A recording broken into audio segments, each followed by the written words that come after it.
Hurricane Irma Advisory Number 21 Northwest's National Hurricane Center Miami 1100 AM Monday, September 4, 2017 Hurricane warnings issued for the Leeward Islands. Hurricane watches issued for the British and U.S. Virgin Islands and Puerto Rico. Changes with this advisory.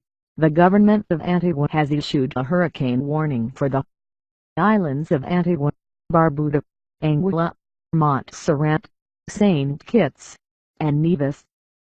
A hurricane watch has been issued for the British Virgin Islands.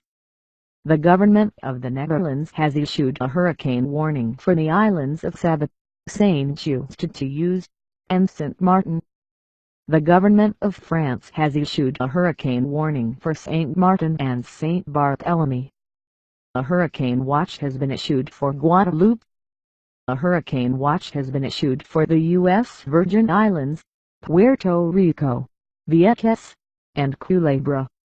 The government of Barbados has issued a tropical storm watch for Dominica.